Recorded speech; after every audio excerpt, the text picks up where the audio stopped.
அஸ்ஸலாமு அலைக்கும். அல் பக்ரா, ஆலி இம்ரான் ஆகிய அத்தியாயங்களை ஓதுவதன் சிறப்பு. அல்லாஹ்வின் தூதர் ஸல்லல்லாஹு அலைஹி வஸல்லம் அவர்கள் கூறினார்கள், குர்ஆனை ஓதி வாருங்கள், ஏனெனில் குர்ஆனை ஓதி வருபவர்களுக்கு அது மறுமையில் வந்து இறைவனிடம் பரிந்துரை செய்யும். இரு ஒளிச்சுடர்களான அல் பக்ரா மற்றும் ஆலி இம்ரான் ஆகிய இரு அத்தியாயங்களையும் ஓதி வாருங்கள், ஏனெனில் அவை மறுமை நாளில் நிலத்தரும் மேகங்களைப் போன்றோ அல்லது அணி அணியாக பறக்கும் பறவை கூட்டங்களைப் போன்றோ வந்து தம்மோடு தொடர்புள்ளவர்களுக்காக இறைவனிடம் வாதாடும்.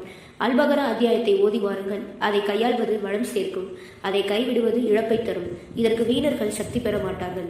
மேலும் நபி ஸல்லல்லாஹு அலைஹி வஸல்லம் அவர்களிடம் வானவர் ஜிப்ரீல் அலைஹிஸ்ஸலாம் அவர்கள் அமர்ந்திருந்த போது தமக்கு மேலிருந்து ஒரு சப்தம் வருவதை கேட்டார்.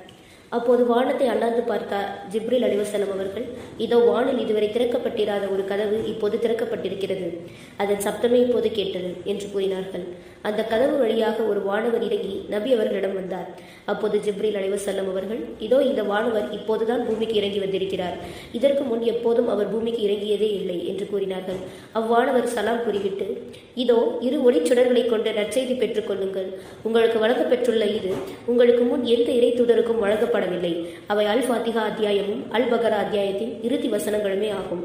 அவற்றிலுள்ள பிரார்த்தனை வரிகளில் எதை நீங்கள் ஓதினாலும் அது உங்களுக்கு வழங்கப்படாமல் இருப்பதில்லை என்று கூறினார். நபி ஸல்லல்லாஹு அலைஹி வஸல்லம் அவர்கள் கூறினார்கள், எவர் அல் பக்ரா அத்தியாயத்தின் இறுதி இரு வசனங்களை இரவில் ஓதுகின்றாரோ அவருக்கு அந்த இரண்டுமே போதும் என்றார். அல்லாஹ் வானங்கள் பூமியை படைப்பதற்கு 2000 ஆண்டுகளுக்கு முன்பாக ஒரு புத்தகத்தை எழுதினான். அதிலிருந்து 2 வசனங்களை இறக்கி அதை கொண்டு பக்ரா அத்தியாயத்தை நிறைவு செய்தான். எந்த வீட்டில் 3 நாட்கள் இந்த வசனங்கள் ஓதப்படவில்லையோ அங்கு ஷைத்தான் நெருங்குவான் என்று நபி ஸல்லல்லாஹு அலைஹி வஸல்லம் அவர்கள் கூறினார்கள். அஸ்ஸலாமு அலைக்கும்.